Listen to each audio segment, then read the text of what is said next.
Muito bom dia a todos e a todas. Bem-vindos para mais uma aula. Vamos lá. Gente, é o seguinte. Semana passada a gente teve a avaliação diagnóstica, aquela apresentação, tal. E a gente fez uma atividadezinha, né? Beleza, teve o questionário. Que depois eu vou mandar as respostas das perguntas já do final para todo mundo.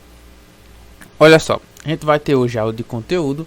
E a nossa aula começa com sistema de numeração decimal, tá? Professor, mas o que seria isso? Nada demais, os números que a gente usa para contar. A grosso modo é isso, só que tem muita coisa por trás, tá? Muita coisa por trás. A gente vai ver isso hoje. E é o seguinte, é um assunto complicado, difícil? Não. É um assunto que requer uma certa atenção? Sim, requer. Porque tem muito detalhe que vai ajudar muito vocês a entender as coisas lá na frente, tá? Então, vamos a ele. Primeiro, vamos à primeira característica, sistema indo-arábico.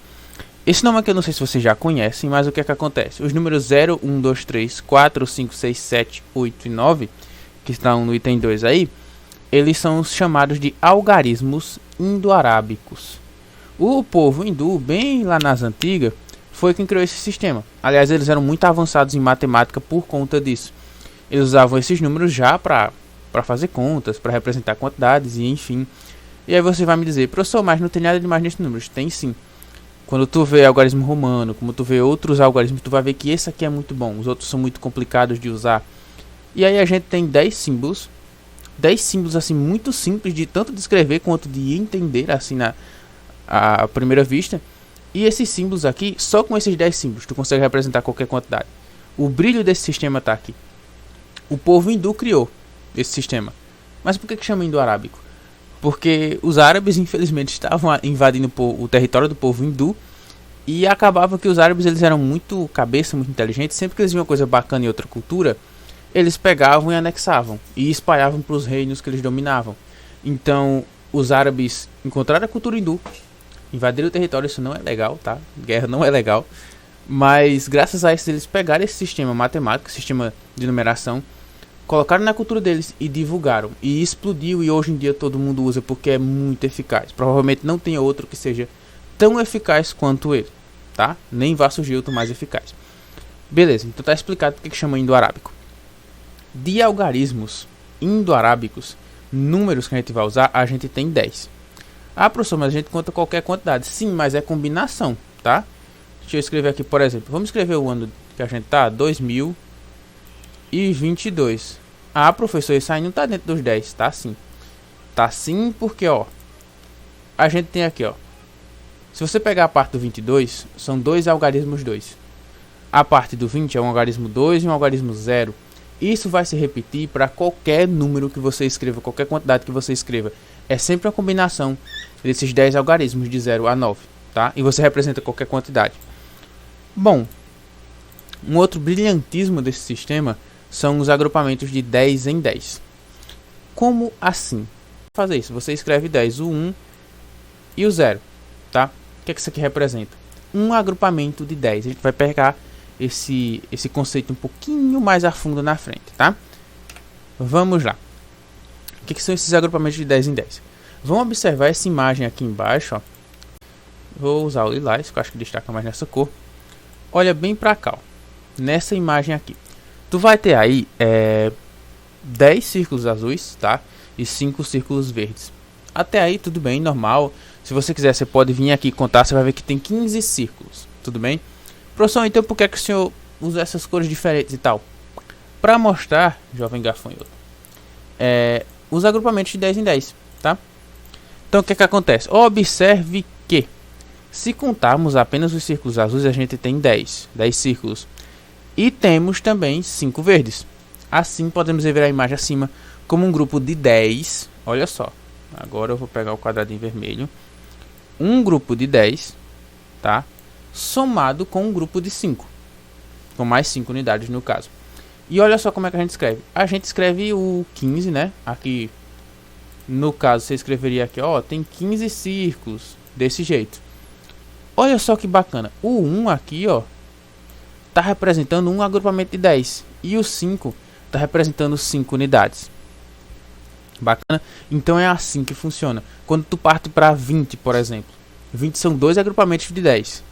e nenhuma unidade. Se eu fosse escrever aqui, eu escreveria assim, ó, o 2 nas dezenas e o 0 nas unidades, para escrever o 20. Entendeu? Então, a gente usa esses agrupamentos de 10 em 10 para ficar mais fácil de escrever quantidades grandes. Já imaginou se tu fosse escrever 1000? Tu tivesse que escrever de 1 em 1 assim, ó, 1 mais 1 mais 1 mais 1, até dar no 1000? Cara, dá muito trabalho. Então, para isso que serve. Agora foi.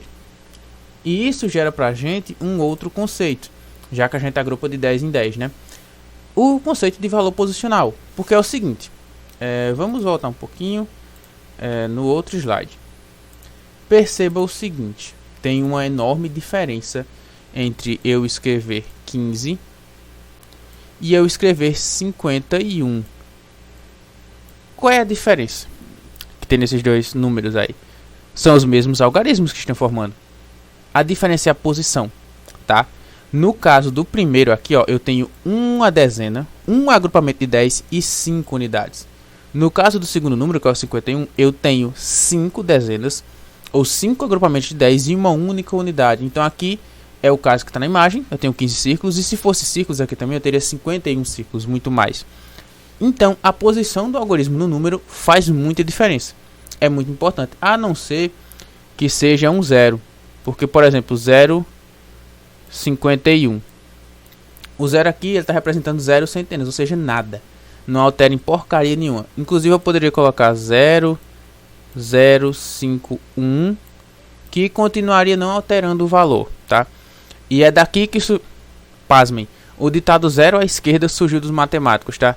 Quando você acrescenta zeros à esquerda de um número natural, isso não altera em nada o valor dele. É completamente inútil. Daí surgiu o ditado o zero à esquerda para se referir a pessoas complexas, né? Partindo daqui, desse fato do 15 e do 51 serem muito diferentes por conta que eu troquei a posição dos números, a gente vai entender que isso chama-se valor posicional. Olha o que é que acontece. Veja o seguinte, no sistema decimal os números têm valor posicional.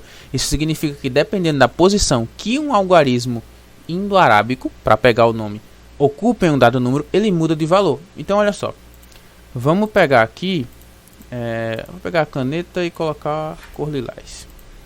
A gente pega o ano que a gente está, 2022. No ano 2022, o número que representa ele tem 3 algarismos 2. Só que os 3 algarismos representam coisas completamente diferentes. Olha para esse algarismo aqui, ó. Ele está na casa das unidades, tá? Que é a primeira casa da direita. Ele representa apenas unidades, tudo bem? Então, esse número 2 está na casa das unidades, ele vale 2 unidades, 2 anos, por assim dizer. Se você vir um pouquinho para a esquerda, você vem para a casa das dezenas, tá? Aqui é aquela questão. Você vai juntando anos e anos, quando chega em 9 anos, em vez de você escrever mais um ou coisa do tipo, você escreve um zero, ou seja, um agrupamento de 10. Aqui, o 2, por estar na casa das dezenas, lembra de 10, cada uma unidade aqui vale 10, tá? Então, o 2 aqui vale 20 unidades. Professor, por que 20 unidades? Porque ele está na casa das dezenas, representa 2 agrupamentos de 10, ou 2 dezenas, e portanto 20, tá? Se você olhar mais para a esquerda um pouco, você vai chegar na casa das unidades de milhar, tá? Eu vou somando as coisas, então, olha o que é que acontece. Agora vamos para a conversão. Então, olha só, esse último 2, que a gente está observando, o último 2 da esquerda, ele está na casa das unidades de milhar, então ele representa 2.000 unidades. Perceba o seguinte, os algarismos são sempre os mesmos, o que mudou foi a posição deles, tá? Então, se eu coloco 2 mais para a direita, ele perde valor. Como o 2 da direita aqui, esse que o mouse está em cima aqui, ó, ele vale só 2 unidades. Se eu vou mexendo ele para a esquerda, ele vai ganhando valor. O 2 das unidades de milhar vale 2.000, tudo bem? Então, bom, o valor posicional se diz respeito só a isso, tá? O algarismo assume valores diferentes dependendo da posição que ele está no número que você colocar ele, tudo bem? Então, vamos na prática. Vamos escrever alguns números aqui e vamos ver como é que eles se comportam, qual o valor posicional deles. Vamos escrever o seguinte, olha só, nas unidades de milhar, a gente tem o número 1. Esse número 1 representa 1000, tá? Ele está nas unidades de milhar, então representa 1000. Temos na casa das centenas 9, ou seja, temos 9 centenas nesse número. E esse 9 aqui representa 900. Casa das dezenas, mesma coisa, temos 9 dezenas que representam 90. Na casa das unidades não temos nenhuma, tá? Então, o número 1990 não tem quantidades soltas, tem só os agrupamentos de 10 em 10. Vamos pegar aqui embaixo, vamos escrever um número um pouquinho maior. Olha só, 25.015, tudo bem? Nas dezenas de milhar, a gente tem o número 2. Nas unidades de milhar, a gente tem o número 5. Ou seja, temos duas dezenas de milhar, que são dois agrupamentos de 10.000, então são 20.000. Esse número 2 aqui sozinho, ele representa, eu vou até marcar ele de vermelho, só esse cara aqui, ó, ele representa a quantidade de 20.000, só ele. Esse número 5 que está na casa das unidades de milhar, só ele representa 5.000 unidades. Agora, se a gente olha para o 5 aqui no começo, ó, que está bem à direita, ele está na casa das unidades, então ele representa apenas 5 unidades. Se ligou? Então, o valor posicional é isso, tá? É só você observar a posição do número que você vai ver que ele muda completamente de valor. Eu vou tentar acelerar um pouquinho para ela não ficar tão demorada. Mas essas classes aqui não param por aqui. Vocês devem imaginar. No livro de vocês, na internet, vocês vão ver que tem muitas outras classes, como por exemplo, unidade de milhão, unidade de bilhão, unidade de trilhão, unidade de quatrilhão, ou quaquilhão, não lembro como é que se pronuncia.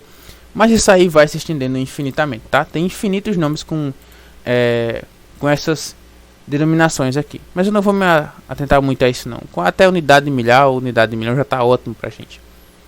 Vamos lá. Ordens e classes. Quando a gente fala desses números, a gente tem um problema para nomear números. Números pequenos são fáceis. 1, 2, 3, 4, 15, 20, 30. Números pequenos, tá? Mas e números grandes? Como é que a gente lê? O sistema de numeração decimal é muito bom, mas temos um problema quando vamos nomear números muito grandes. Por isso, separamos estes números em ordens e classes, tá? Para facilitar a leitura e a escrita também. Olha só. Quando a gente fala de ordens, as ordens nada mais são do que a posição que cada algarismo ocupa no número. Bom, se você olhar para a parte aqui de cima, que eu vou marcar de vermelho aqui, ó, observa que tem números, tá? Primeira ordem, segunda ordem, terceira ordem. Professor, mas está ao contrário. Não está. E a gente vai ver por quê. Quando você escreve um número, por exemplo, 1, 2. Eu vou colocar um 1 aqui, virou 12. Perceba o seguinte, a gente começa a analisar o número da direita para a esquerda. Do número que tem menor valor, do algarismo, aliás, que tem menor valor, para o algarismo que tem maior valor. Então, o 2 está na casa das unidades, a gente começa por ele. A gente começa sempre da direita para a esquerda. Eu entendo que parece estar ao contrário, mas não está. A ordem é essa mesmo. Então, vamos colocar aqui um 4. Se a gente olhar o número 412, ele tem 3 ordens. Por quê? As ordens nada mais são do que a posição que os números ocupam. Professor, se eu colocar um 0 aqui, conta? Não. 0 à esquerda, se for só 0, não faz diferença, a gente nem precisa colocar. Então, olha só. Quem é o número de primeira ordem de 412? O 2, tá? Porque ele está na primeira casa da direita. Quem é o número de segunda ordem de 412? O 1, porque ele está na segunda casa da direita para a esquerda. É só você contar da direita para a esquerda, tá? Primeiro número da direita, primeira ordem, e daí por diante. Quem é o número de terceira ordem? Quem ocupa a terceira ordem, número 412? O 4, tá? Quarta, quinta e sexta ordem, daí por diante não existe, porque, bom, ele não preenche lá. Vamos lá. Quem é o número de quarta ordem, no número 132.105? Que é esse número de baixo aqui que eu acabei de escrever. Esse número da quarta ordem dele vai ser o 2. Por quê? Conta da direita, ó. Primeira ordem, segunda ordem, terceira ordem, quarta ordem é o 2. Ah, professor, mas se eu quiser saber quem é o algarismo que ocupa a sexta ordem, é o 1, tá? Bom, as ordens, elas são bem simples de vocês pegarem, tá? É só a posição do número, do algarismo em relação ao número inteiro, tá? Você pega da direita para a esquerda, conta e já era. Classes. Aqui agora a gente tem que tomar um pouquinho de cuidado, porque é o seguinte, as classes, para facilitar tanto a escrita quanto a leitura de números grandes, a gente separa os algarismos da direita para a esquerda em grupos de 3. Cada um desses grupos a gente chama de classe. Professor, por que isso? Olha só. A primeira classe, que é das unidades, dezenas e centenas, a gente chama de classe das unidades. A segunda classe, que é a classe das unidades de milhar, dezenas de milhares, centenas de milhar, a gente chama de classe dos milhares. Então, eu vou escrever aqui, ó, um número. Eu sei ler esse número, tá? Facilmente, que é 510.123. Professor, como é que eu vou ler esse número? Olha só. Tá vendo essa segunda classe aqui, que é a classe dos milhares? Qual o número que está escrito embaixo dela? 510. Ele está na classe dos milhares de 1000. Então você lê 510 mil. Você vai para a classe das unidades, o que é que está escrito embaixo? 123. Então 510.123, tá? Percebeu que eu separando em grupos de 3 fica mais fácil de nomear, tá? De novo, olha para a classe dos milhares. Quem é que está na classe dos milhares? No caso desse número de baixo, 21. Então tu vai ler 21.100, porque na classe das unidades só tem o 100, tá? Eu vou pegar um quadro um pouquinho maior para a gente escrever, mas percebam que separar nesses grupos de 3, nas classes, facilita muito, tanto para escrever quanto para ler. Eu vou dar um pequeno pause aqui, porque o número que eu vou escrever vai ser um pouco grande, vai tomar um pouquinho de tempo, e a gente já volta. Voltando, olha o tamanho desse número. Agora vamos separá-lo em classes para a gente ler. Começa a ficar um pouquinho bagunçado, porque a gente analisa da direita para a esquerda, mas para ler, a gente lê da esquerda para a direita, como a gente está escrevendo. Mas não se preocupe com isso agora. Quando a gente vai ler o número, olha só, número gigante. Eu vou fazer o seguinte. Vou separar 3 aqui, 3 números aqui e 3 números aqui. Tá, eu diminui o meu problema. Vamos para a classe de milhões, que é a primeira que a gente vai ler, né? Quanto que tem na classe de milhões? Está escrito 451, professor. Então, você vai ler 451 milhões. Na classe dos milhares, o que é que tem? 21. Você vai ler 21 mil. Na classe das unidades, 792. Beleza, beleza. Você já tem as informações para ler esse número. Então, você tem aqui 451 milhões, 21.792, tá? Percebeu que ficou muito mais fácil de ler quando eu separei em classes, tá? Então, é para isso que servem essas classes. As ordens é para você ter informações sobre um dado número. Não é tão usual da gente usar, mas as classes sim, tá? A aula já ficou bem longa, eu vou tentar diminuir ela ao máximo.